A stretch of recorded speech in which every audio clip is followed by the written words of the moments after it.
"Excuse me, you're in the wrong seat. This is first class, not coach."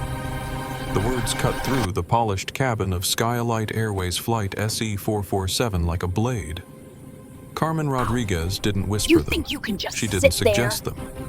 She You're declared them with the nothing authority but a of someone dog. who had already decided the outcome. Her voice carried across the cream leather seats and mahogany trim loud enough for every passenger in the first-class section to hear. It was 11:15 a.m. on a Tuesday morning, and the man sitting calmly in seat 1A looked up from his tablet with eyes that held no surprise, only recognition. Jerome Mitchell, 31 years old, wore faded blue jeans, a gray hoodie with a small coffee stain near the pocket, and worn white sneakers that had seen better days. No designer logos, no luxury watch, no signals that screamed money or power. Just a black man sitting quietly in the most expensive seat on the aircraft, and that was apparently enough to trigger a crisis. Before we dive into what happened next, I want to know where you're watching from. Drop your city in the comments below. And if you believe first-class treatment should be about character, not color, hit that subscribe button, because in exactly 12 minutes this man will fire the entire flight crew. And none of them have any idea that the passenger in the gray hoodie controls a contract worth $150 million that could ground their entire airline. Carmen stood in the narrow aisle, her navy uniform crisp and perfect, her smile polite but cold. She was 28 years old, ambitious, and had learned from her supervisors that keeping VIP passengers happy was the fastest way to climb the ladder at Skylight Airways. What she hadn't learned was how to recognize that sometimes the most powerful people in the cabin are the ones who don't need to prove it. "Sir, may I see your boarding pass?" Carmen asked, but her tone suggested she was doing Jerome a favor by even asking. Her eyes had already scanned his clothes, his backpack, his lack of expensive accessories, and reached their conclusion. This was a mistake that needed correcting. Jerome reached into his pocket and pulled out his boarding pass. The paper was slightly wrinkled from being folded, not the pristine digital version displayed on a $200 smartphone. He handed it to Carmen without a word. Carmen glanced at it for exactly 2 seconds. 1A, she read aloud. The way she said carried the weight of doubt, as if the ticket itself might be counterfeit. "That's unusual. We don't usually have—" She paused, searching for the right words that wouldn't sound quite as racist as her thoughts. "Young people in first class," Jerome suggested, his voice calm. "Passengers traveling alone without—" Carmen struggled again. Without what Jerome asked. He wasn't helping her find a polite way to express her bias. He wanted to hear her say it. From across the cabin, other passengers had begun to notice the exchange. A woman in 2B slowly pulled out her phone. A businessman in 3A looked up from his laptop. In the modern age, nothing stayed private for long, especially not conflicts that might end up on social media. Carmen must have sensed the attention because her voice got quieter, but her determination got stronger. "Sir, there might have been a booking error. Let me call my supervisor to sort this out. In the meantime, I can upgrade you to premium economy. It's a very nice section." Jerome leaned back in his seat, the leather creaking softly. "I'm comfortable here, thanks. But, sir, I really think Carmen—" Jerome read her name tag. "I have a confirmed reservation for seat 1A.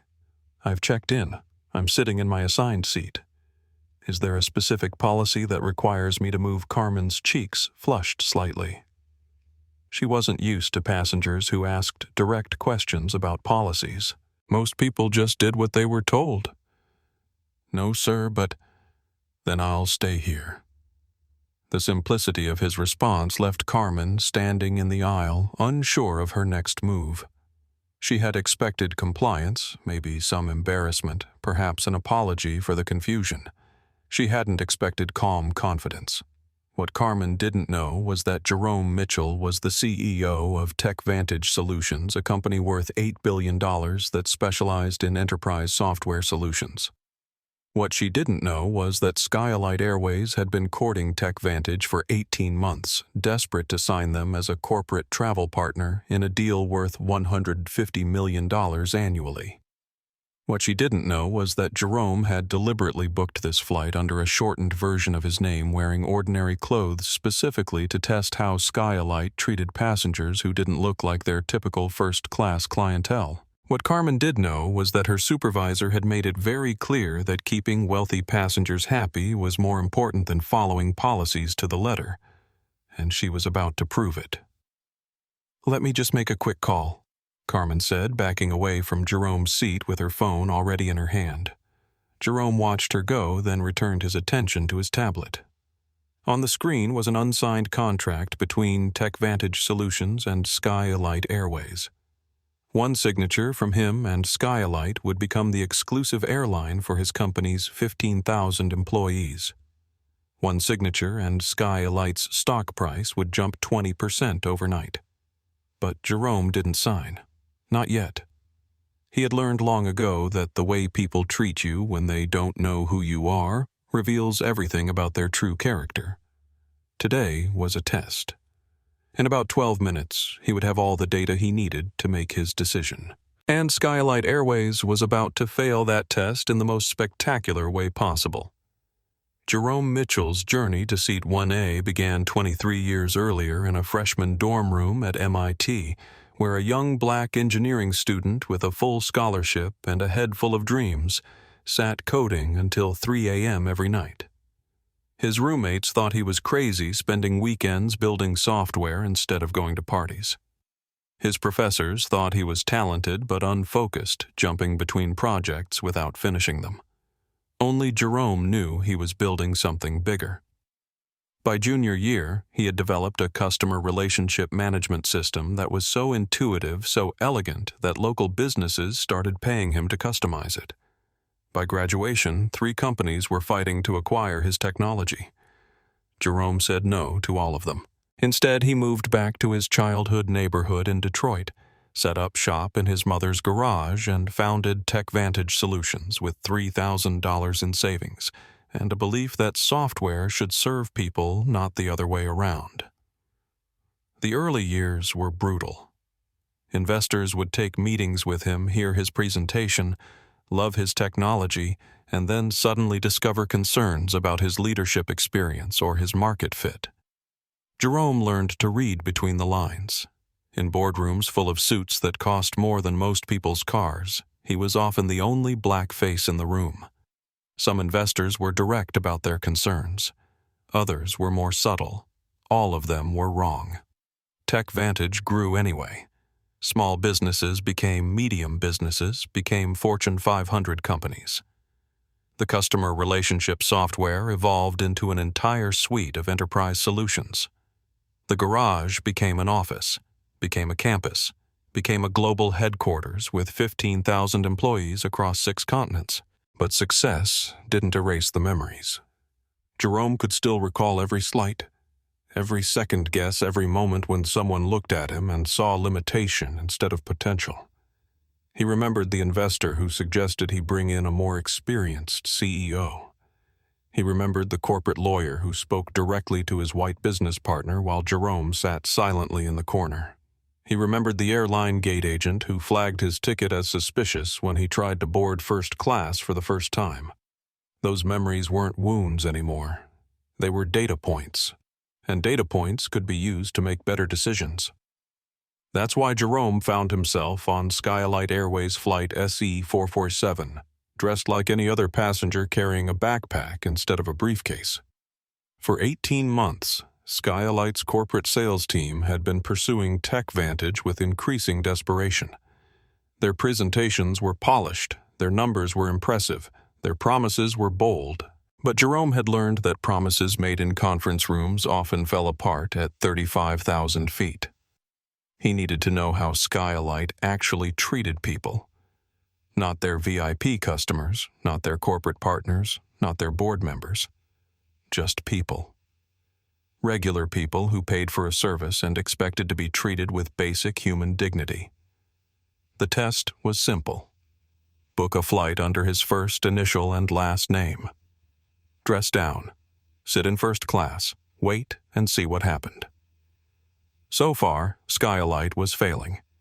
Before boarding, Jerome had spent 2 hours in the Skylight Crown Lounge, a gleaming monument to luxury travel with marble floors, crystal chandeliers, and a champagne bar that rivaled most five-star restaurants. The lounge was designed to make passengers feel special elevated worthy of the premium prices they paid. Jerome felt watched. Not the casual glances that everyone gets in public spaces, but the focused attention of staff members who couldn't quite figure out if he belonged there. The hostess at the entrance had checked his boarding pass 3 times before scanning it. The bartender had asked twice if he was sure he wanted top-shelf whiskey. The server had suggested that perhaps the lunch buffet might be more his style instead of the a la carte menu. Each interaction was polite, each smile was professional, and each question carried the same underlying assumption surely there had been some mistake. Jerome ordered water and found a seat by the floor-to-ceiling windows overlooking the tarmac. Skylight's fleet sparkled in the afternoon sun, their blue and silver livery promising adventure and comfort to passengers with enough money to afford them. Jerome watched ground crews loading luggage, catering trucks delivering meals, fuel trucks topping off tanks. The coordinated dance of commercial aviation performed by hundreds of people who would never sit in the seats they were preparing. A woman at the table next to him was complaining loudly into her phone. "I don't care what the booking system says, I always get 1A. Always. I've been flying first class on Skylight for 15 years, and I'm not about to start accepting whatever random seat they give me." Jerome glanced over. The woman was blonde, well-dressed, carrying a purse that cost more than most people's rent. She noticed him looking and covered her phone with her hand.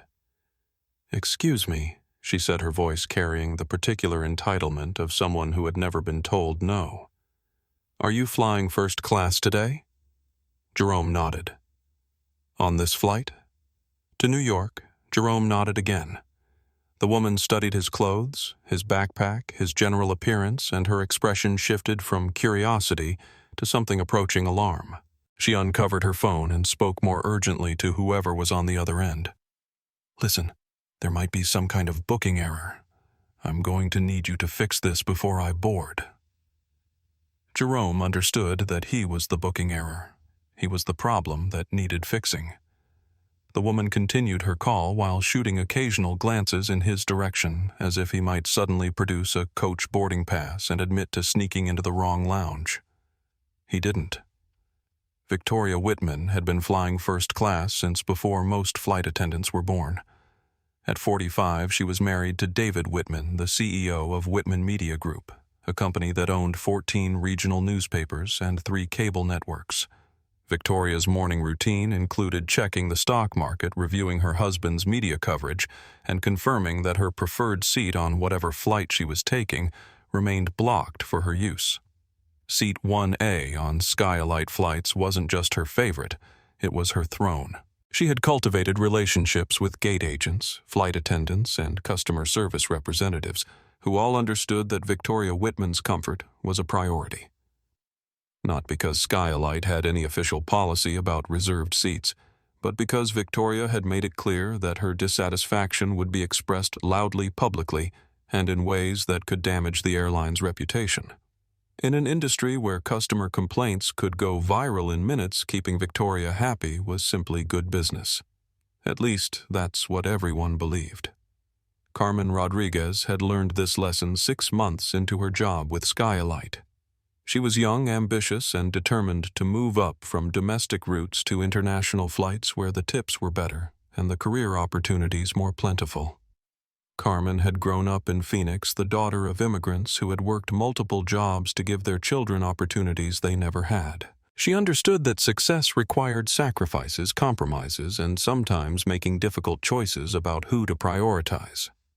Carmen's supervisor, Bradley Thompson, had made the hierarchy clear. VIP passengers came first. Policy second. Everything else third. Bradley was 38, a company man who had worked his way up from baggage handler to operations manager through 15 years of saying yes to the right people at the right times. He was respected, reliable, and absolutely committed to avoiding any situation that might reflect poorly on his management skills. Bradley had never been forced to choose between following company policy and keeping a powerful passenger happy. He was about to learn that sometimes those two things were mutually exclusive. In row 2B, Isabella Santos was preparing to document whatever was about to happen. Isabella was 24, a lifestyle influencer with 150,000 TikTok followers who specialized in travel content and social justice commentary. She had earned her first-class seat through a combination of airline miles, credit card points, and the kind of careful budget management that allowed her to appear wealthier than she was. Isabella's phone was always ready. Her audience expected real, unfiltered content about the realities of travel, and she had built her following by showing both the glamorous and the problematic sides of the industry. If something interesting happened on this flight, her followers would know about it within minutes. What Isabella didn't know was that she was about to witness one of the most dramatic examples of corporate karma in aviation history. What none of them knew was that the quiet man in seat 1A was already several moves ahead of everyone in the game they were about to play. The boarding announcement crackled over the gate's speakers at exactly 11:00 a.m. Skylight Airways Flight SE447 to New York LaGuardia. We'll begin boarding with our first-class and elite platinum passengers. Jerome gathered his backpack and walked to the gate, his boarding pass ready. The gate agent, a young man who looked fresh out of training, scanned the pass without comment and waved Jerome through. No problems, no questions, just standard procedure. It wasn't until Jerome reached the aircraft door that the complications began. Carmen Rodriguez stood at the entrance to the jet bridge, her standard smile in place, but her eyes were already scanning each passenger as they approached. She had worked this route enough times to recognize most of the regular first-class passengers. Jerome was not one of them. "Welcome aboard," Carmen said as Jerome handed her his boarding pass.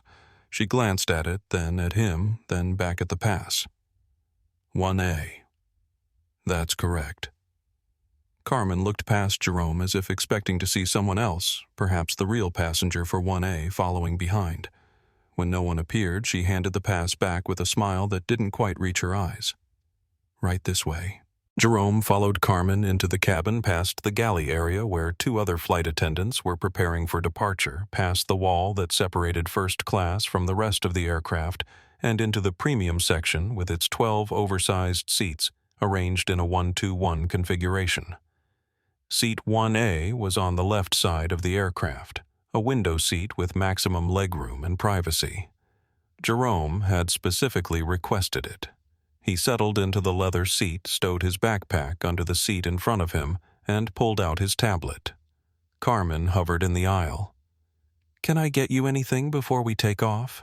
she asked. "Champagne orange juice? Coffee water would be great." Carmen nodded and disappeared toward the galley, but Jerome could see her speaking quietly with another flight attendant, their voices too low to hear, but their body language suggesting concern about something. 3 minutes later, Carmen returned with a bottle of water and that same tight smile. "Sir, I hate to bother you, but I wanted to double-check your reservation. Sometimes our system has booking errors, and I want to make sure you're in the correct seat." Jerome looked up from his tablet. "You want to check my boarding pass again if you don't mind?" Jerome handed over the boarding pass for the second time.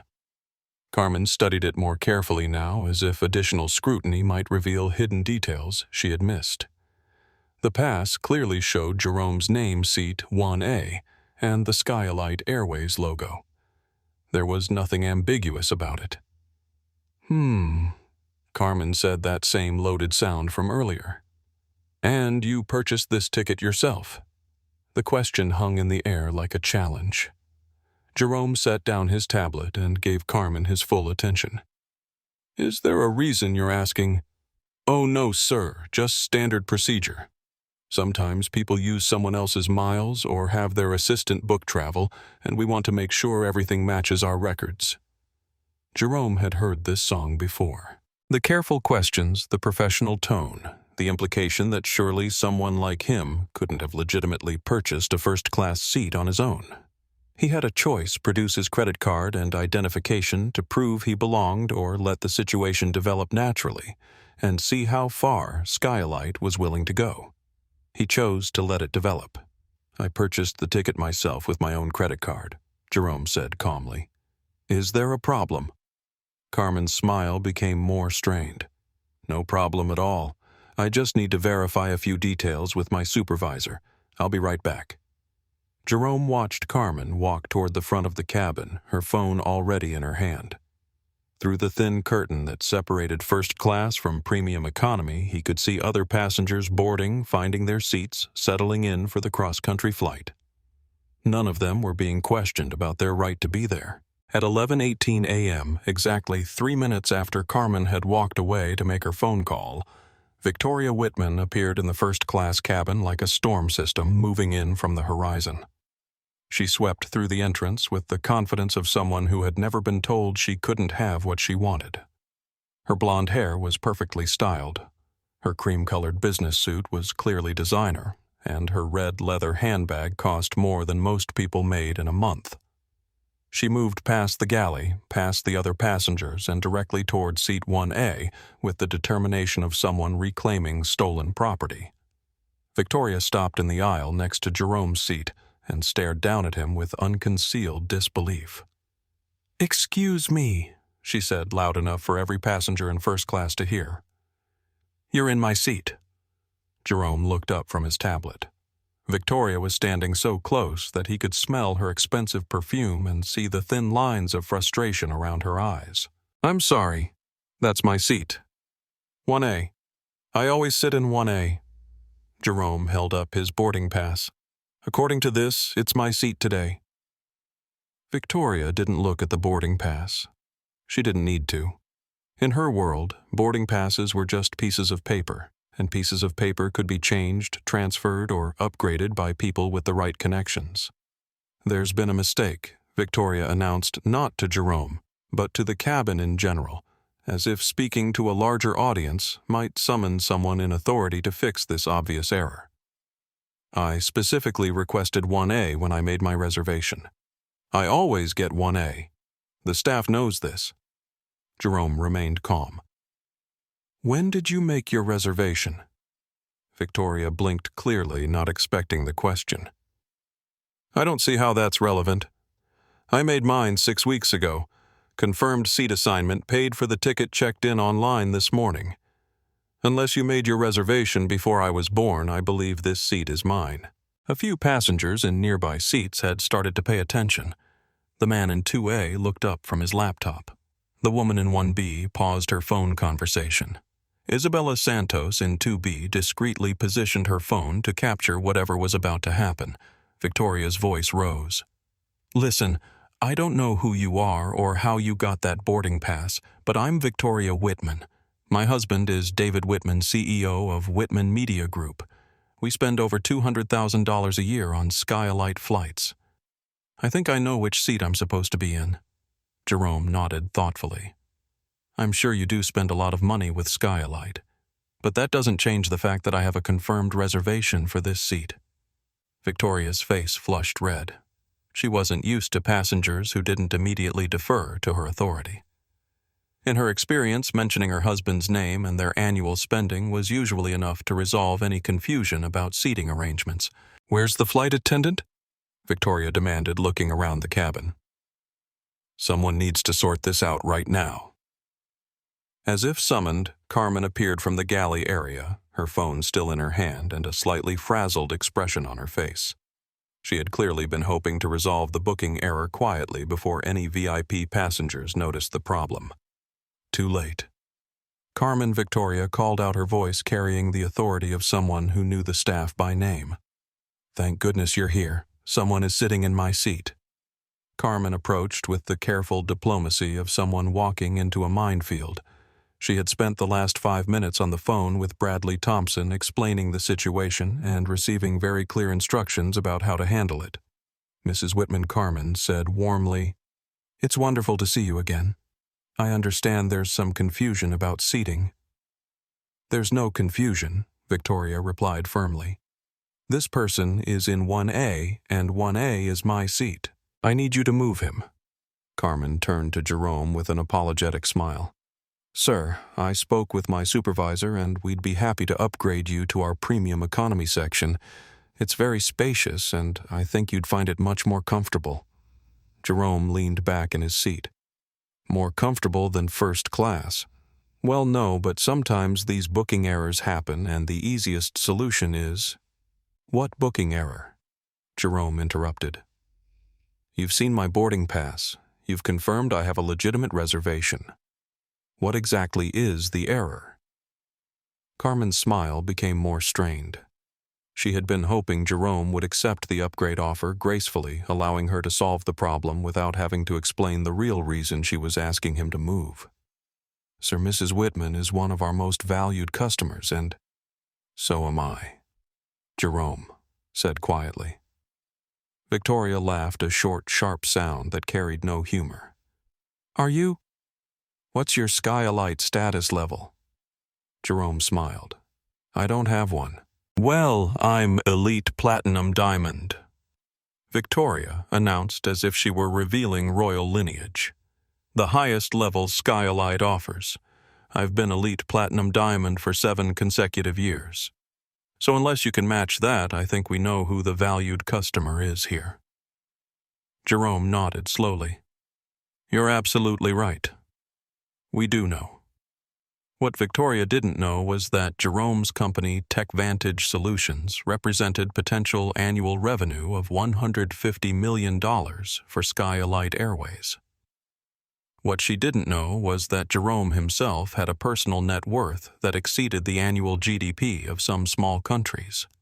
What she didn't know was that the man she was demanding to remove from her seat could buy the entire airline with the money he kept in checking accounts. But Jerome wasn't going to tell her that. Not yet.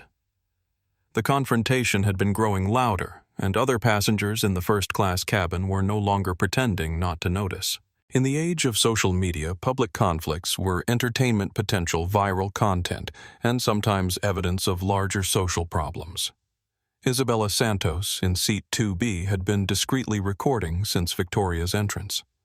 Her phone was positioned to look like she was checking messages, but the camera was capturing everything.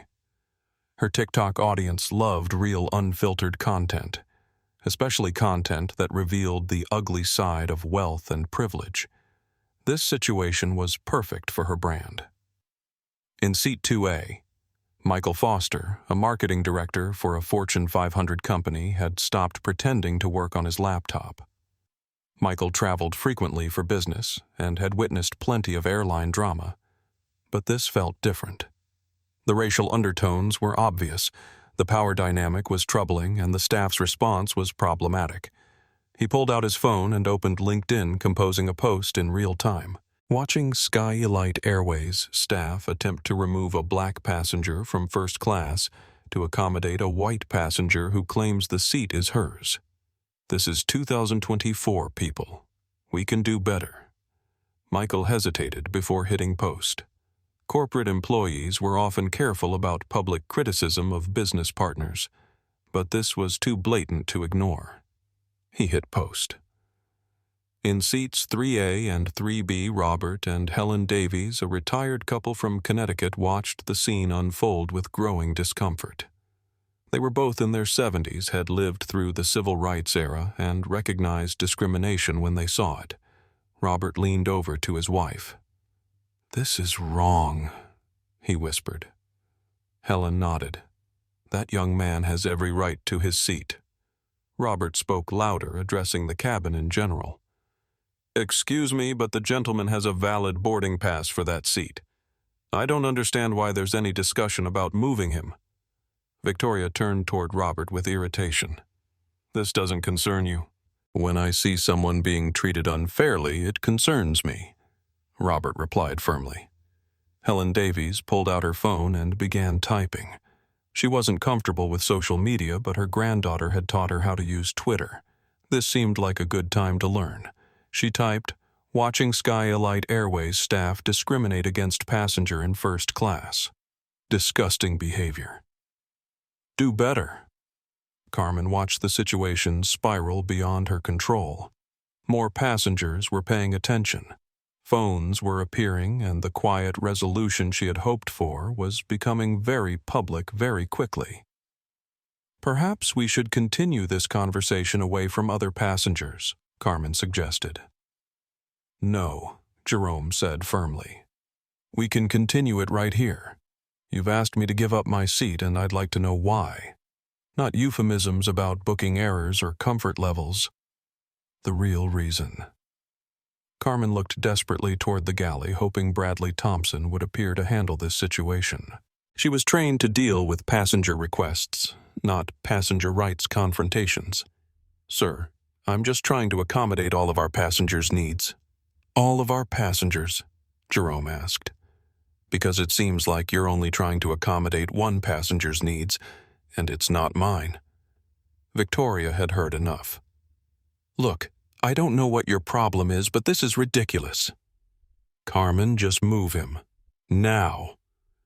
I have meetings in New York, and I can't afford to miss this flight because someone is having a tantrum about a seat. Jerome turned to Victoria with calm eyes. A tantrum. Is that what you call it when someone refuses to give up their legitimate seat? I call it exactly what it is, Victoria snapped. You're in my seat and you need to move. Jerome smiled. Make me. The words hung in the air like a challenge. The cabin fell silent. Even the background noise of boarding passengers seemed to pause. Victoria stared at Jerome in shock. No one had ever refused her so directly, so calmly, so completely. Carmen realized she was in over her head. This was not going to be resolved with polite suggestions and upgrade offers. She needed backup. Let me call our operations manager, Carmen said, backing away from the confrontation. I think we need someone with more authority to handle this. As she walked toward the front of the cabin, her phone already ringing Bradley Thompson's number. Carmen had no idea she was about to make the biggest mistake of her career. Behind her, Jerome settled back in his seat, opened his tablet, and waited for the next act of this performance to begin. On his screen, the unsigned contract between Tech Vantage Solutions and Skyalite Airways glowed like a countdown timer. 11 minutes and 30 seconds until everything changed. Bradley Thompson received Carmen's call while reviewing departure logistics in the gate area. He was a methodical man who prided himself on preventing problems before they became crises. According to Carmen, they had a difficult passenger in 1A who was refusing to accommodate Mrs. Whitman's seating preferences. Bradley knew Mrs. Whitman. More importantly, he knew her husband's influence and their spending habits with Skyalite. He also knew that accommodating VIP passengers sometimes required creative solutions that weren't strictly by the book. In his 15 years with the airline, Bradley had learned that policies were guidelines, but customer satisfaction was revenue. I'll be right there, Bradley told Carmen. And I'm bringing Diego Martinez from security. Sometimes having a uniform present helps clarify things for passengers who are being unreasonable. Diego Martinez was a professional. At 34, he had worked airport security for 8 years and aircraft security for 3. He understood that his presence was usually enough to de-escalate most situations. Passengers who might argue with flight attendants rarely wanted to argue with security. Diego followed Bradley onto the aircraft at 11:22 a.m., 4 minutes after Carmen had made her call. He wore the standard security uniform, navy blue shirt, black pants, radio on his shoulder, and the kind of calm demeanor that suggested he had seen every possible passenger problem and knew how to handle them. What Diego hadn't seen was a situation where the problem passenger was actually the solution to everyone's problems if only they were smart enough to recognize it. Bradley and Diego approached first class with the confidence of men who believed they understood the situation. Problem passenger in wrong seat refusing to move. Solution explain. Consequences. Offer alternatives, apply gentle pressure. Outcome, passenger relocates, VIP customer satisfied flight departs on time. They had no idea they were walking into corporate suicide. "Good morning," Bradley said as he approached seat 1A. "I'm Bradley Thompson, operations manager for this flight. I understand we have a seating concern." Jerome looked up from his tablet. "Do we?" Bradley's smile was professionally pleasant, but firm. "Sir, there seems to be some confusion about seat assignments. Mrs. Whitman has been our guest in 1A for many years, and we always try to honor our regular passengers' preferences when possible." "That's nice of you," Jerome said. "But preferences aren't reservations. I have a confirmed seat assignment." Diego stepped forward slightly, not threateningly, but enough to establish his presence. "Sir, we're trying to resolve this situation amicably. The flight attendant has offered you a very generous upgrade to premium economy, which is really a better deal for everyone." Jerome looked at Diego with interest. "A better deal? How do you figure?" "Well, premium economy has more space than some first-class configurations. And honestly, it's quieter, less demanding passengers." The choice of words was careful, but the meaning was clear. Jerome would be more comfortable with his own kind in a different section of the aircraft. Isabella Santos in 2B had been recording everything. Her TikTok livestream now had over 3,000 viewers watching in real time as Skylight staff attempted to remove a black passenger from his legitimately purchased seat. The comments were flooding in a mix of outrage support for Jerome and recognition that this was exactly the kind of discrimination that people claimed didn't happen anymore. Isabella whispered into her phone, "Y'all, this is insane. They're literally trying to kick this man out of his seat because some white lady says it's hers. The racism is so blatant it hurts." Michael Foster had posted 3 updates to LinkedIn since the confrontation began. His initial post had already received 47 comments and was being shared rapidly. Other passengers on the aircraft had started posting their own observations, and Skylight. Shame was beginning to trend on Twitter. Victoria Whitman watched the proceedings with growing impatience. She had expected Diego's arrival to resolve things quickly. Security personnel made passengers nervous, and nervous passengers usually complied with requests to avoid further complications. Jerome was not nervous. "Gentlemen," Jerome said, addressing both Bradley and Diego, "I appreciate your concern for Mrs. Whitman's preferences, but I paid for this seat. I have a confirmed reservation, and I'm going to sit in it. If that's a problem, I suggest you solve it by finding Mrs. Whitman a different seat." Bradley's smile became more strained. "Sir, I don't think you understand the situation. Mrs. Whitman is one of our most valuable customers. Her satisfaction is extremely important to Skylight Airways." "I'm sure it is," Jerome agreed. "But that doesn't give her the right to take my seat." Diego tried a different approach. "Look, man, I get it. You paid for first class, you want to sit in first class. But sometimes it's easier to just go with the flow, take the upgrade, enjoy the flight, avoid any hassle. Is it really worth all this drama over a seat?" Jerome set down his tablet and gave Diego his full attention. "Is what worth the drama? You know, all this pushback, fighting about something small. You think my civil rights are small?" The question hung in the air like a bomb with a lit fuse. Diego realized he had stepped into much deeper water than he intended. "That's not what I meant." "What did you mean?" Jerome asked.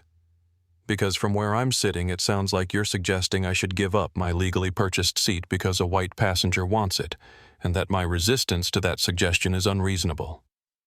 "Did I misunderstand?" Diego looked at Bradley for help. Bradley looked at Carmen for support. Carmen looked at Victoria for guidance. Victoria looked at Jerome with undisguised hatred. "This is ridiculous," Victoria announced loudly. "I don't know what kind of game you're playing, but I've had enough. Either you move or I'm calling my husband, and he's calling the CEO of this airline personally." Jerome smiled. Please do. The exchange between Victoria and Jerome had been overheard by every passenger in first class, and several had started recording their own videos or posting their own social media updates. What began as a simple seating dispute was becoming a viral moment, and everyone wanted to document their witness to what looked like obvious racial discrimination.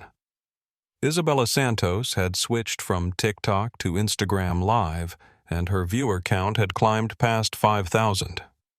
She was providing running commentary on the situation while capturing video of the confrontation. Okay, so security is here now, and they're trying to pressure this black passenger to give up his seat to this white lady who says she always sits there. The passenger is being super calm and polite, but they keep pushing him. This is so messed up. The comments on Isabella's stream were overwhelmingly supportive of Jerome. This is 2024. How is this still happening? That man has every right to his seat. Where is this? I'm never flying this airline. Get their names. They need to be held accountable. Michael Foster had tagged Skylight Airways in his LinkedIn posts, which were now being shared by his professional network. Several corporate travel managers had commented that they would be reviewing their company's airline partnerships in light of what they were seeing. Robert Davies in Seat 3A had called over Carmen earlier and asked for the names and employee numbers of everyone involved in trying to remove Jerome from his seat. When Carmen asked why he needed that information, Robert explained that he would be filing a formal complaint with both the airline and the Department of Transportation. I've seen discrimination before, young lady, Robert told Carmen. I know what it looks like, and I know it's illegal. That man has done nothing wrong except be black in a seat that someone else wants. Helen Davies had managed to take several clear photos of Victoria, Bradley, Diego, and Carmen. She had also recorded portions of their conversation with Jerome. Her Twitter thread about the incident was being retweeted rapidly, and several news outlets had reached out asking for more information. Even passengers in premium economy and coach had started hearing about the situation. Flight departures were delayed long enough for word to travel through the aircraft, and passengers were pulling up social media posts about the confrontation happening in first class. The hashtag #SkylightShame had been tweeted over 400 times in the last 10 minutes. Jerome was aware of the growing attention, but he remained focused on the people directly confronting him. He understood that this moment would be preserved, analyzed, and discussed far beyond this aircraft. Everything he said and did would be scrutinized. He needed to remain calm, clear, and completely in the right. Mr. Thompson Jerome said, addressing Bradley directly, I have a question about Skylight's policies. Does the airline have a written policy about removing passengers from seats they've legitimately purchased to accommodate other passengers' preferences? Bradley shifted uncomfortably. Sir, we try to accommodate all passengers. That's not what I asked. Is there a written policy that allows you to remove me from this seat? There are situations where seat changes become necessary. What situation makes it necessary for me to change seats? Mechanical problem, safety issue, overbooking. Bradley looked at Diego again. This was not going according to plan. Sir, you're being unreasonable. I'm being unreasonable, Jerome asked. I'm sitting in my assigned seat, bothering no one, causing no problems. Mrs. Whitman is demanding that I move because she prefers this seat. Your staff is supporting her demand despite the fact that I have a legitimate reservation. Security has been called to pressure me into compliance. And I'm being unreasonable. Victoria had heard enough. Yes, you're being completely unreasonable. I don't know what your problem is, but normal people don't act this way. Normal people understand that some things are just the way they are. Jerome turned to look at Victoria directly. What things are just the way they are, Mrs. Whitman? Victoria's face flushed red. You know exactly what I mean. No, Jerome said calmly. I don't. Please explain what you mean. Victoria glanced around the cabin, suddenly aware that multiple phones were pointed in her direction, and that her next words would be preserved forever. She had been about to say something that would have ended her social standing permanently. Instead, she turned to Bradley. "Fix this. Now. I don't care how you do it, but I want him out of my seat in the next 2 minutes or I'm walking off this plane and taking my business elsewhere." Bradley nodded. "Yes, ma'am." He turned to Diego. "I think we need to be more direct about the consequences of non-compliance." Diego understood. Time for the security approach. What Bradley and Diego didn't know was that their conversation was being live-streamed to thousands of viewers who were watching Skyalite Airways staff escalate their harassment of a paying passenger in real time. What they didn't know was that several news outlets were already monitoring the situation and preparing stories about airline discrimination. What they didn't know was that the man they were about to threaten controlled more money than their airline made in profit each year. Diego stepped closer to Jerome's seat, his voice becoming more official. "Sir, I need to inform you that failure to comply with crew instructions is a federal offense. If you continue to refuse reasonable requests from airline staff, you could face criminal charges." Jerome looked up at Diego with calm interest. "What reasonable request am I refusing?" "The request to move to a different seat." "Based on what policy or regulation?" Diego hesitated. He had expected Jerome to be intimidated by the mention of federal offenses and criminal charges. Most passengers backed down quickly when faced with legal consequences. "Sir, airline staff have the authority to make seating assignments for the safety and comfort of all passengers." "Safety," Jerome repeated. "Are you suggesting that my presence in this seat creates a safety hazard? I'm suggesting that your refusal to cooperate is creating a disruption. I'm sitting quietly in my assigned seat. Mrs. Whitman is demanding that I move.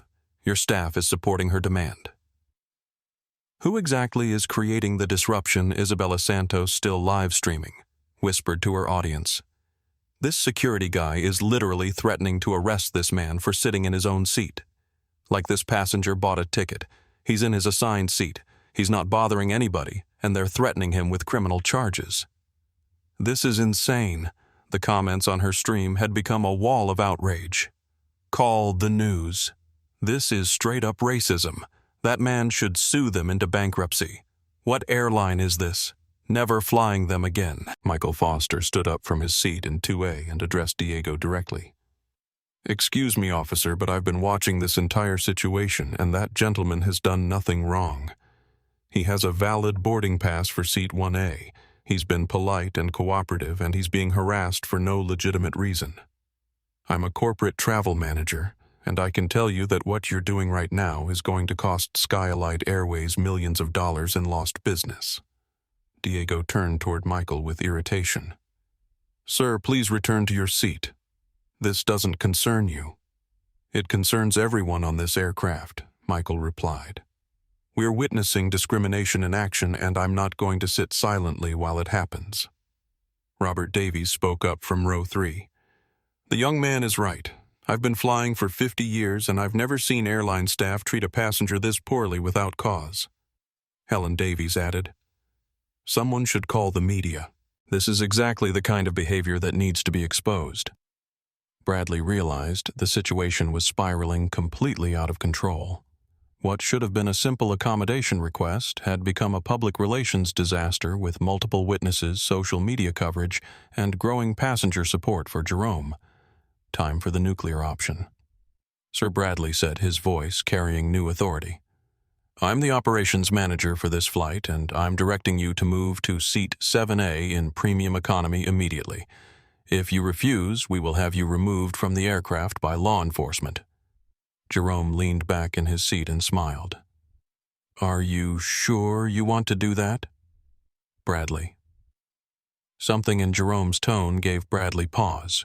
There was no fear, no concern, no worry about the consequences Bradley was threatening.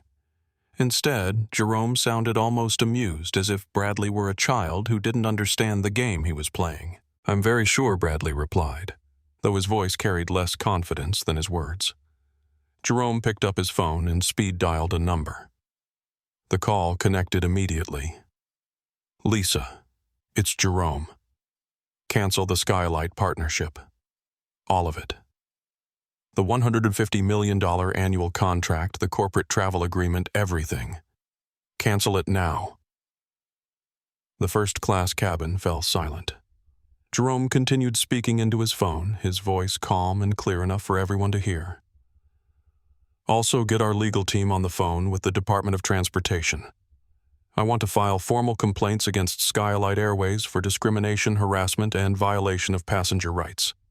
And Lisa, start recording this call. I want everything documented. Bradley's face went pale. Sir, who are you calling?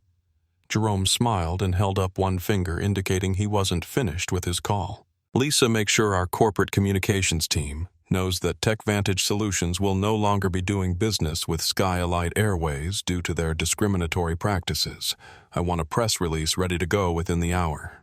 Jerome ended the call and looked up at Bradley, Diego, Carmen, and Victoria, who were all staring at him with growing horror. Now then, Jerome said pleasantly, you were saying something about removing me from the aircraft. The silence that followed Jerome's phone call stretched like a rubber band ready to snap. Every passenger in first class had heard him mention $150 million corporate contracts and press releases. Every staff member was beginning to realize they might have made a catastrophic error in judgment, but Victoria Whitman was not ready to accept defeat. I don't know who you think you are, Victoria said, her voice rising with desperation. But you can't just make phone calls and expect everyone to be impressed. Anyone can pretend to be important. Anyone can claim they have money. But I know who I am, and I know my rights as a platinum customer. Jerome looked at Victoria with something approaching pity. Mrs. Whitman, you're absolutely right. You do have rights as a platinum customer.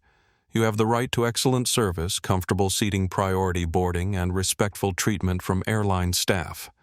What you don't have is the right to take someone else's seat simply because you prefer it. Victoria's composure cracked completely. People like you always think you can just walk into first class and demand the same treatment as people who actually belong there. You think because you can afford one ticket, you're entitled to take up space that was never meant for you. The words landed in the cabin like a bomb. Isabella Santos, still live-streaming audibly, gasped. Oh my God, did she just say that? Did she just say he doesn't belong in first class because he's black? Y'all, this is on camera. The racism just became explicit. Michael Foster immediately began typing on his phone, posting Victoria's exact words to LinkedIn with the caption, Victoria Whitman, wife of media CEO David Whitman, just said on Skylight Airways that a black passenger doesn't belong in first class, and that first class wasn't meant for people like him. This is 2024. There is no excuse for this. Robert Davies stood up from his seat. Ma'am, that is one of the most disgusting things I've ever heard anyone say. That man has every bit as much right to be in this cabin as you do. Helen Davies was frantically typing on her phone. I'm posting this woman's name everywhere. People need to know who she is and what she just said. Victoria realized her mistake but couldn't take back the words. Instead, she doubled down. Everyone knows what I meant. There are standards for first-class passengers. Standards of behavior. Standards of appearance. Standards of appropriateness, and some people just don't meet those standards. Jerome remained calm, but his voice carried new steel. What standards am I failing to meet? Mrs. Whitman, look at yourself. Victoria gestured wildly.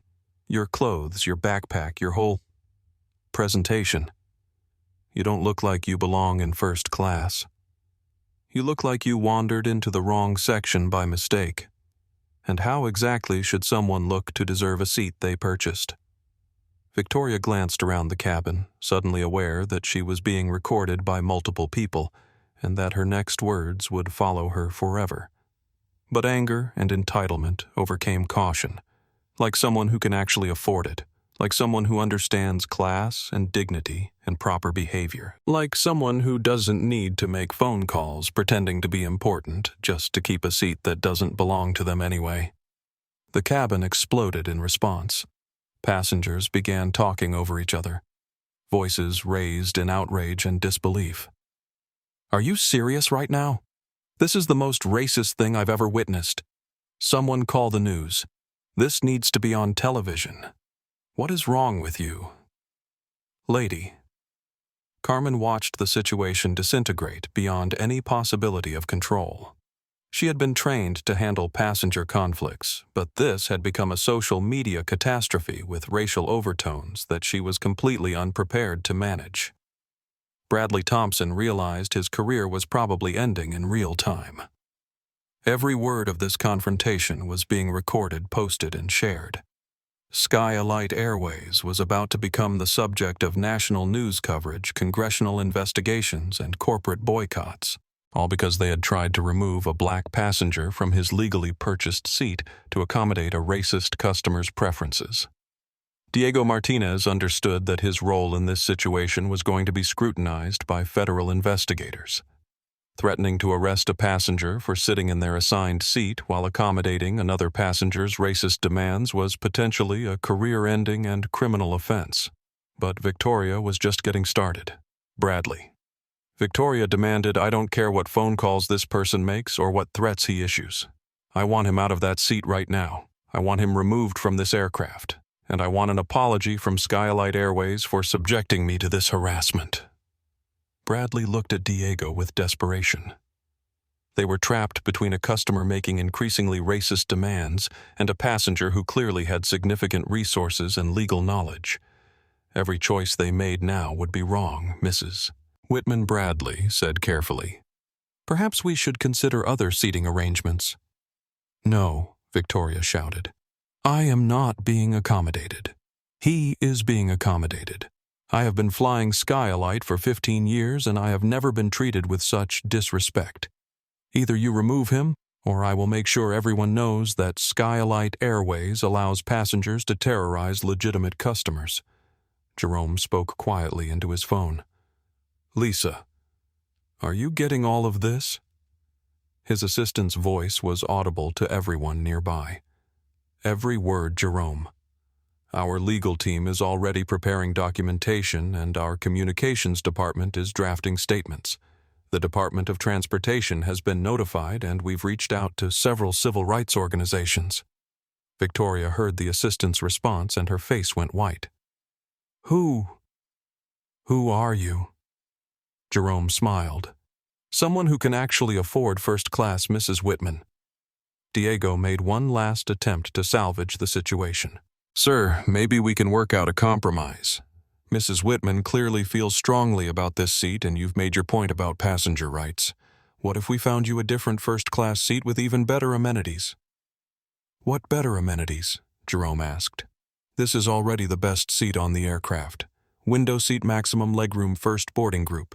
What exactly are you offering that would be better than what I paid for?" Diego realized he had no answer. There was no better seat.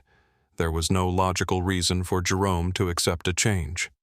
There was only the racist demand of a customer who believed her whiteness entitled her to take whatever she wanted from black passengers. "Look," Diego said, his voice becoming more aggressive. "You've had your fun. You've made your statements. You've shown everyone how principled you are. But this flight has to depart and we can't do that with this ongoing disruption. So I'm going to ask you one more time. Will you voluntarily move to a different seat, or do we need to involve law enforcement?" Isabella Santos whispered to her live-stream audience.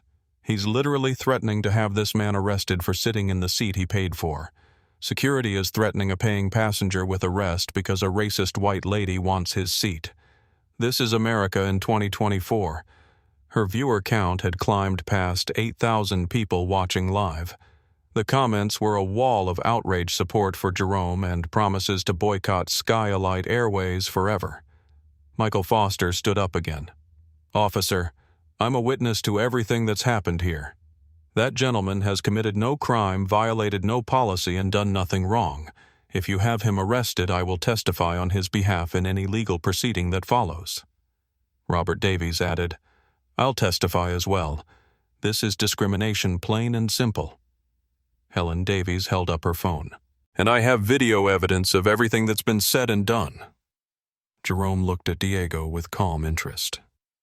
So, to be clear, you're threatening to have me arrested for refusing to give up my legally purchased seat to accommodate the racist demands of another passenger. Is that an accurate summary? Diego's throat tightened. When phrased that way, his position sounded indefensible. Sir, it's not about race. What's it about? Jerome asked. Diego looked at Bradley for help. Bradley looked at Carmen for support. Carmen looked at Victoria for guidance. Victoria provided it. It's about standards, she screamed. It's about maintaining the quality and class that first-class passengers expect. It's about not allowing just anyone to disrupt the experience of passengers who actually deserve to be here. The cabin fell silent again. Jerome smiled sadly. Thank you for clarifying that, Mrs. Whitman. Victoria realized she had gone too far, but pride and entitlement prevented her from backing down. Instead, she decided to end this confrontation with one final demand that would force the airline staff to choose sides definitively. Bradley Thompson. Victoria said, using his full name as if she were addressing a subordinate, I am giving you an ultimatum. Either you remove this man from seat 1A immediately, or I am walking off this aircraft. And when I walk off, I'm calling my husband, who is calling the Skylight Board of Directors, who are calling your CEO. And then we'll see how long your job lasts. Bradley felt the walls closing in around him. Victoria's threat was real.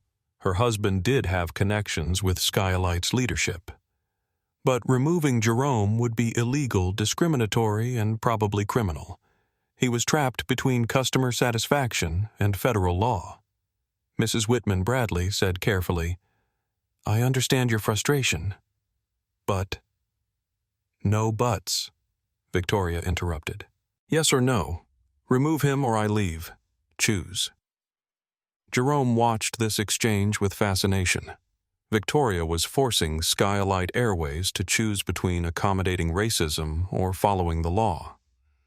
In 2024, this should not have been a difficult choice. But Bradley hesitated. The hesitation was everything. Every passenger in first class saw it. Every person live streaming saw it. Every witness with a camera saw it. Skylight Airways, through their operations manager, was actually considering whether to illegally remove a black passenger to accommodate a racist white passenger's demands.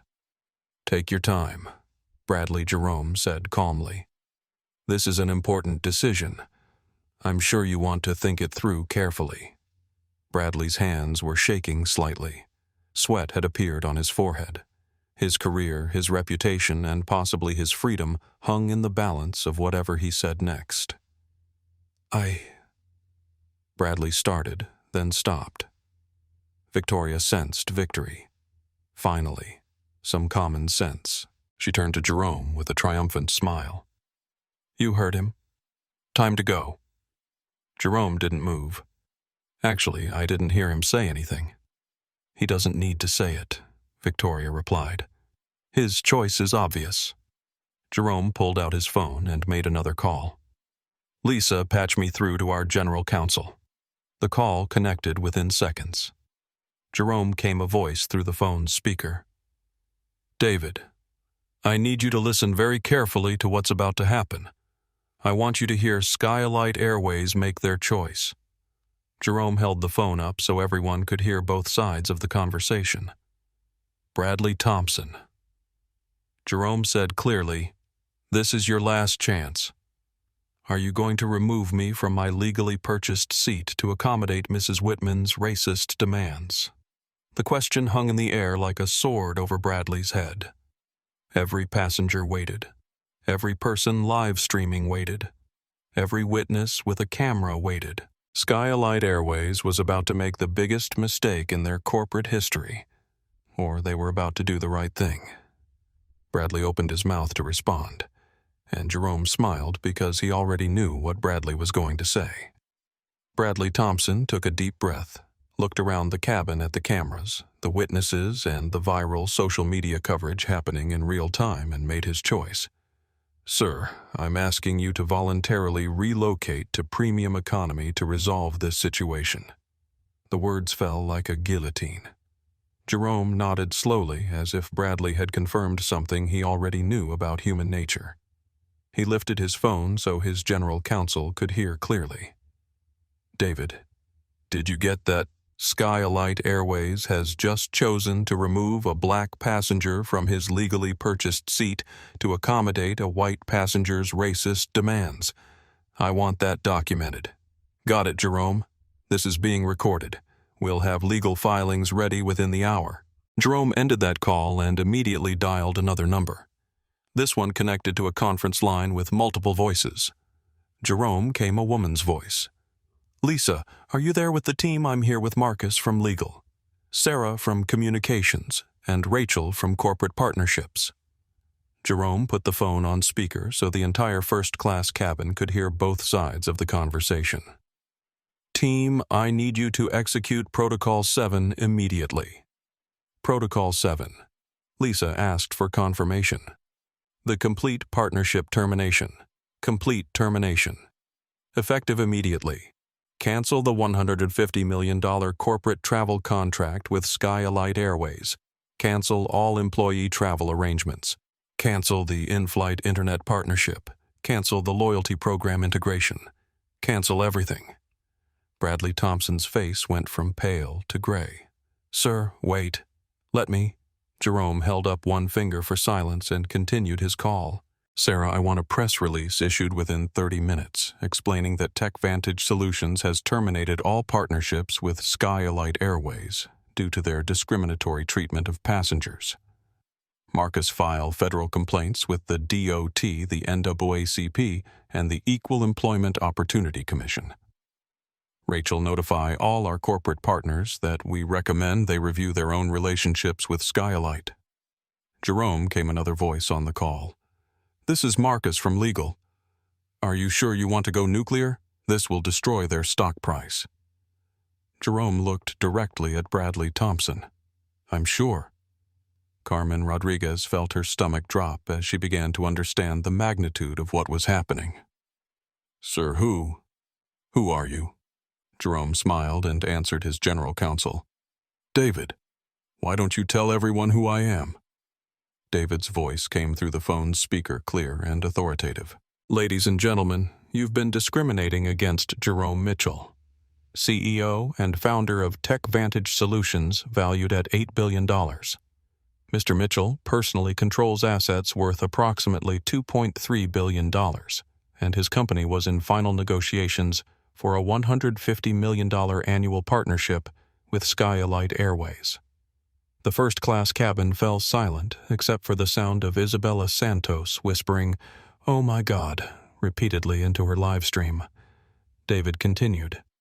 "That partnership has now been terminated due to Skylight's discriminatory practices. Mr. Mitchell's company employs 15,000 people globally and manages corporate travel budgets exceeding $300 million annually. Skylight Airways has just lost the largest potential corporate client in their history." Victoria Whitman's face had gone completely white. That's impossible." Jerome reached into his backpack and pulled out his wallet. He handed Victoria his driver's license and corporate identification card. "Jerome Mitchell, CEO, TechVantage Solutions." Victoria stared at the identification with horror. Her husband's media company had been trying to secure advertising partnerships with TechVantage for 2 years. She had just personally destroyed any possibility of that business relationship. Jerome stood up from seat 1A for the first time since boarding the aircraft. He was tall, imposing, and now revealed in his true authority. When he spoke, his voice carried the power of someone accustomed to making decisions that affected thousands of people. Carmen Rodriguez. Jerome said, reading her name tag, "Your employment with Skylight Airways is terminated effective immediately." Carmen's mouth fell open. "Sir, I can't fire you directly. You're correct. but I can recommend your termination to Skylight's management for discrimination, harassment, and violation of federal passenger rights. And given that my company was about to become their largest corporate client, I suspect they'll take my recommendations very seriously. Jerome picked up his phone again. Lisa, get me the CEO of Skylight Airways on the line immediately. Jerome, I have him holding on line 2. He's been trying to reach you for the last 10 minutes. Jerome smiled grimly. I bet he has. He took the call on speakerphone. Mr. Mitchell came a panicked voice through the speaker. Mr. Harrison, this is Jerome Mitchell. I'm calling from seat 1A on your flight SE447, where your staff has just spent the last 20 minutes attempting to remove me from my legally purchased seat to accommodate a racist passenger's demands. Mr. Mitchell, I am so sorry. I had no idea you were traveling with us today. If you had known who I was, your staff would have treated me with respect. But because I'm just a black man in a hoodie, your team felt comfortable discriminating against me. Is that the Skylight Airways policy, Mr. Harrison? Absolutely not, Mr. Mitchell. I am mortified by what's happened. Whatever staff members were involved in this incident will be terminated immediately. That would include Bradley Thompson, your operations manager, Carmen Rodriguez, your flight attendant, and Diego Martinez, your security officer. Done. They're fired. Mr. Mitchell, please don't let this incident reflect on our entire company. We value our relationship with TechVantage. What relationship, Mr. Harrison? I just terminated our partnership, all $150 million of it. The silence on the other end of the call stretched for several seconds. Mr. Mitchell, surely we can work through this. Perhaps additional compensation policy, changes, public apologies. Mr. Harrison, your staff threatened to have me arrested for sitting in my assigned seat because a white passenger said I didn't belong in first class.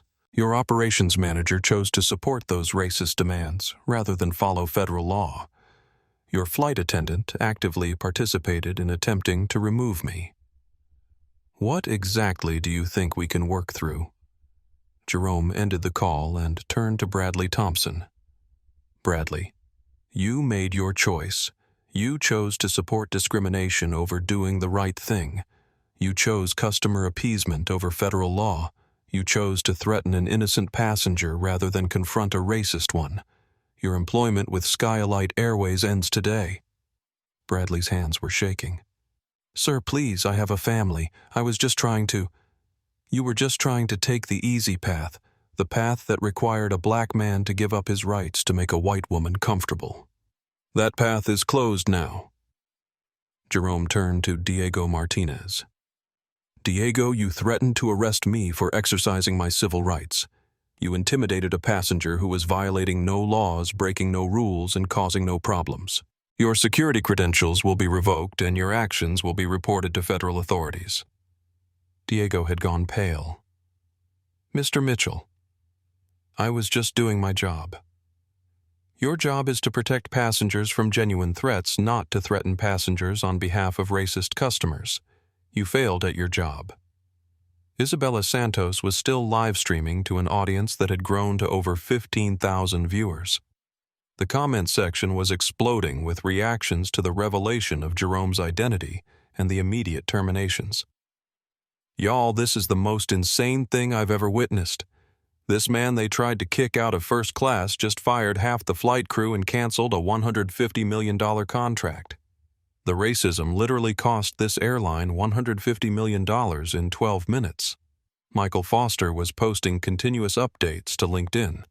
His initial post about the discrimination had been shared over 500 times and was trending in business circles. Major news outlets were already reaching out to him for interviews.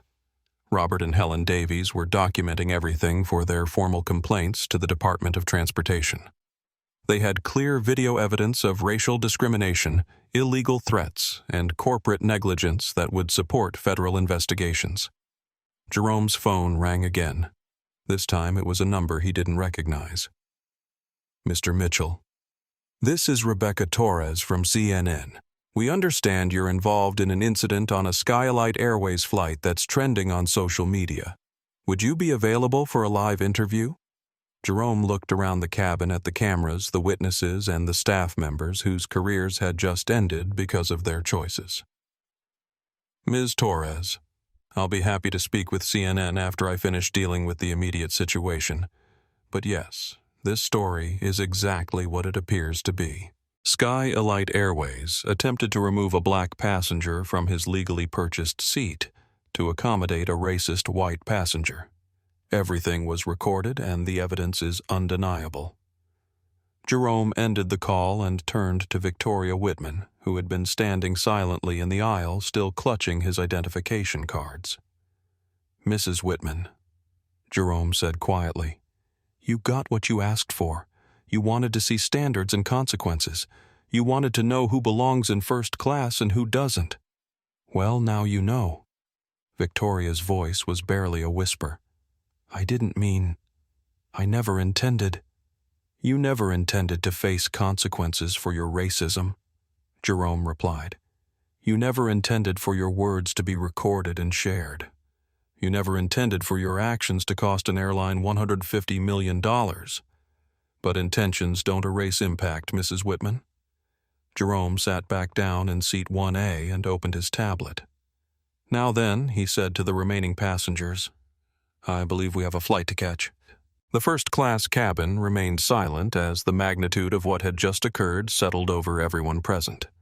In 12 minutes, racism had cost Skylight Airways $150 million, 3 employees their jobs and their reputation, their integrity.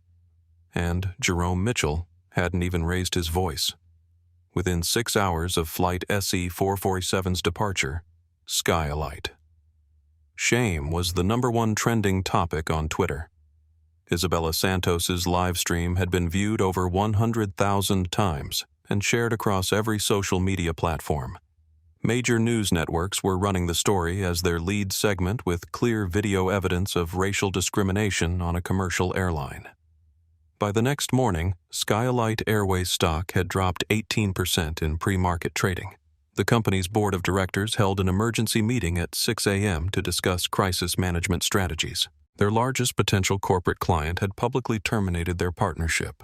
Their staff had been caught discriminating against passengers on live video, and federal investigators were already requesting documentation about company policies and training procedures. The story reached national prominence when Michael Foster's LinkedIn posts were picked up by major business publications. As a respected marketing director, his professional commentary about witnessing discrimination carried significant weight in corporate circles. Within 48 hours, 3 other Fortune 500 companies had announced they were reviewing their airline partnerships in light of Skylight's handling of the incident. Victoria Whitman found herself at the center of a social media firestorm. Her full name, her husband's business connections, and her racist statements had been documented and shared millions of times. Whitman Media Group's stock price dropped 12% as advertisers began reconsidering their relationships with the company. David Whitman issued a public statement distancing himself from his wife's comments and announcing that she would be taking an extended leave from any involvement in company affairs. Victoria's social media accounts were flooded with comments about her behavior. Her local country club received hundreds of calls demanding her membership be revoked. The charitable organizations where she served on boards began quietly asking for her resignation. The social consequences of her 12 minutes of racist entitlement would follow her for years. Carmen Rodriguez found herself unemployed and unemployable in the airline industry. Video of her attempting to remove Jerome from his seat had been viewed millions of times. Her LinkedIn profile was flooded with comments about discrimination and bias. Airlines across the country quietly blacklisted her from employment consideration. The career she had worked years to build was destroyed in 12 minutes because she chose compliance over conscience. Bradley Thompson faced federal investigation for his role in the incident. The Department of Transportation opened a formal inquiry into whether his actions constituted a violation of civil rights laws. His management credentials were revoked, and he faced potential criminal charges for threatening to arrest a passenger exercising their legal rights. The man, who had spent 15 years climbing the corporate ladder, found himself facing unemployment legal liability and public shame. Diego Martinez's security clearance was immediately revoked pending federal review. Airport security agencies began investigating whether his actions constituted abuse of authority and violation of passenger rights. His threat to arrest Jerome for sitting in his assigned seat was being reviewed by prosecutors as potential criminal misconduct. The incident would follow him through any future background checks, effectively ending his career in security or law enforcement. The legal ramifications for Skylight Airways extended far beyond the immediate terminations.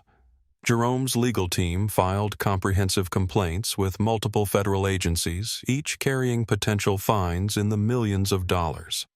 The Department of Transportation launched a formal investigation into discriminatory practices at Skylight Airways. Federal investigators requested 5 years of customer complaints, employee training records, and internal communications about passenger accommodation policies. Early review suggested a pattern of preferential treatment for certain customers that violated federal regulations about equal treatment of passengers. The Equal Employment Opportunity Commission opened an investigation into whether Skylight's corporate culture enabled discrimination against customers based on race. The commission requested interviews with current and former employees about training policies and management directives regarding customer service. Several employees came forward with stories about being instructed to prioritize certain passengers over others based on appearance and perceived social status. The NAACP filed a formal complaint calling for congressional hearings on discrimination in the airline industry. Jerome's case became a rallying point for broader discussions about how black passengers were treated differently by airlines, hotels, and other service industries. Civil rights organizations used the incident to push for stronger enforcement of existing anti-discrimination laws. TechVantage Solutions' decision to terminate their partnership had ripple effects throughout the airline industry. The $150 million annual contract would have represented Skylight's largest corporate client. Losing that partnership forced the airline to lay off 300 employees, cancel expansion plans, and reduce service to 12 cities. The economic impact extended beyond Skylight to airports, hotels, and other businesses that would have benefited from increased corporate travel. Competing airlines moved quickly to court TechVantage as a client. Within 2 weeks, Jerome had signed a comprehensive travel partnership with United Airlines worth $180 million annually. The new partnership included strict non-discrimination clauses, diversity training requirements, and oversight mechanisms to ensure equal treatment of all passengers. 3 major corporations announced they were reviewing their travel policies after witnessing Skylight's handling of the incident. The potential loss of additional corporate clients forced Skylight's board to consider fundamental changes to company culture and employee training. The national attention focused on Jerome's experience forced the airline industry to confront uncomfortable truths about passenger treatment and bias in customer service. Major airlines began reviewing their own policies and training procedures to prevent similar incidents. American Airlines announced a comprehensive review of customer service policies with specific focus on bias prevention. The review included mandatory training for all customer-facing employees about implicit bias de-escalation techniques and passenger rights. Employees would be required to complete annual recertification to maintain their positions. Delta Airlines implemented new protocols requiring supervisor approval before any passenger could be asked to change seats for reasons other than safety or operational necessity. The protocols included documentation requirements to ensure that seat change requests were based on legitimate business needs rather than customer preferences or bias.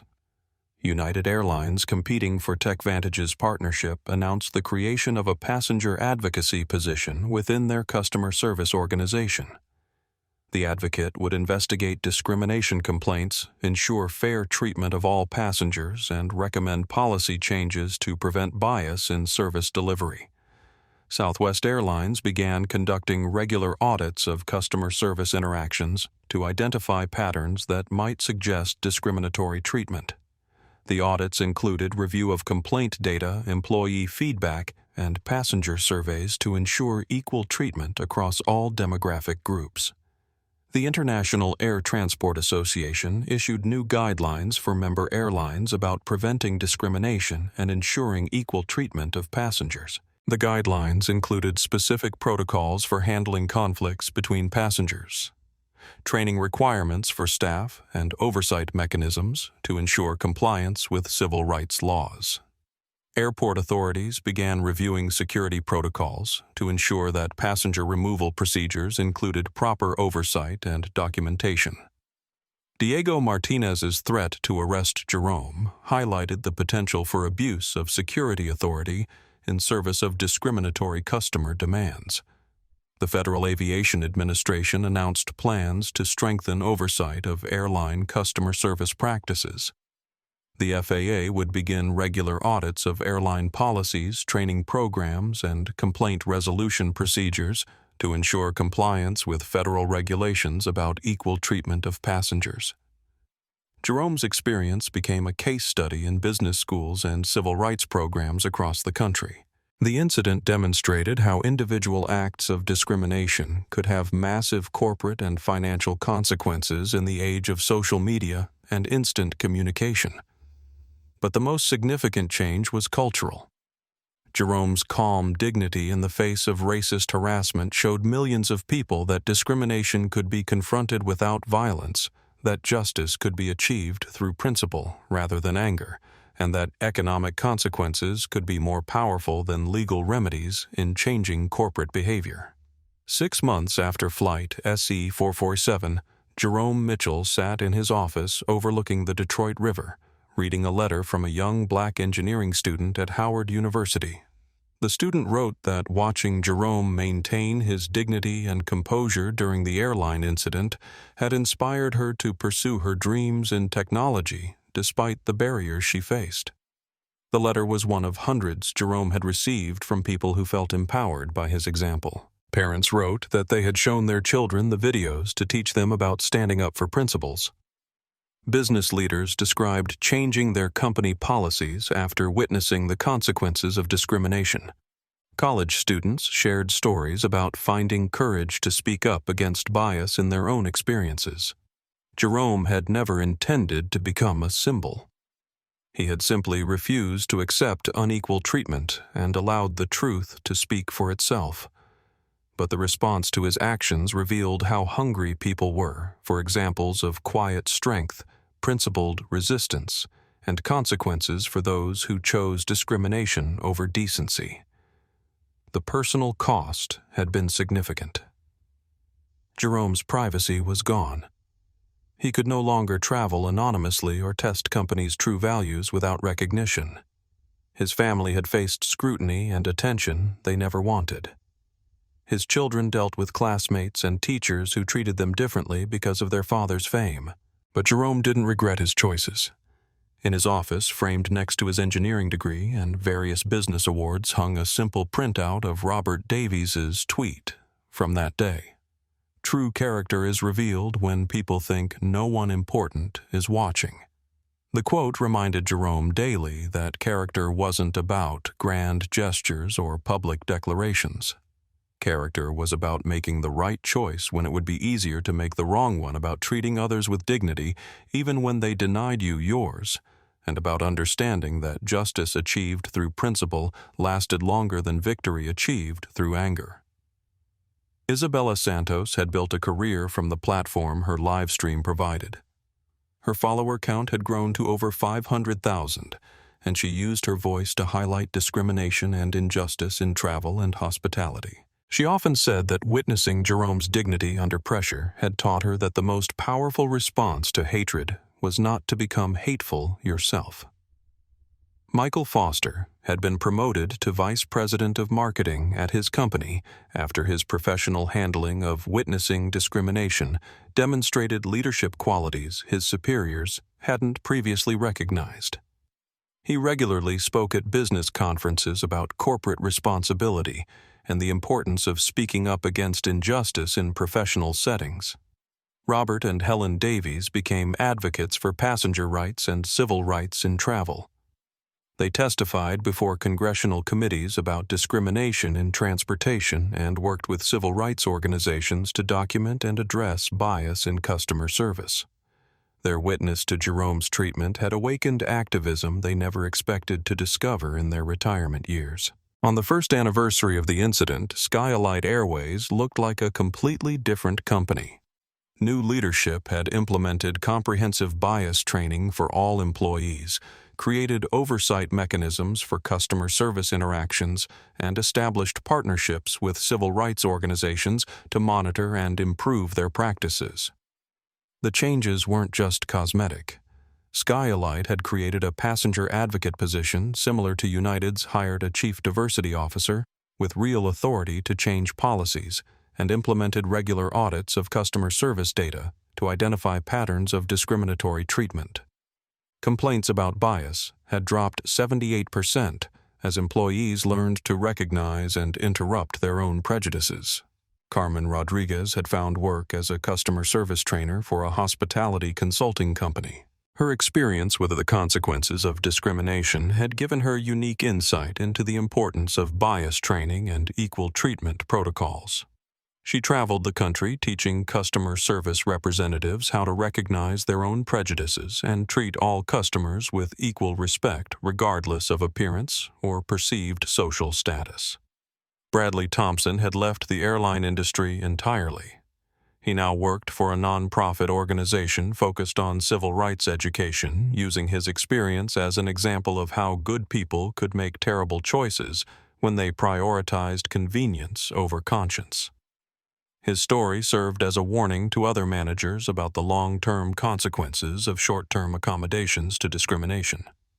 Diego Martinez had also changed careers, becoming a community organizer focused on police and security reform. His abuse of authority in service of racist demands had taught him how easily power could be misused when those holding it failed to examine their own biases and question the legitimacy of the requests they received. Victoria Whitman remained largely in seclusion. Her husband's media company had recovered financially, but her personal reputation never recovered from those 12 minutes of recorded racism. She had lost her social standing, her board positions, and many of her friendships. The consequences of her entitled bigotry would follow her for the rest of her life. But the most important change was in Jerome himself. He had established the Mitchell Foundation, which provided scholarships and mentorship for underrepresented students in technology and business. The foundation's mission statement was simple. Character is revealed in moments of testing.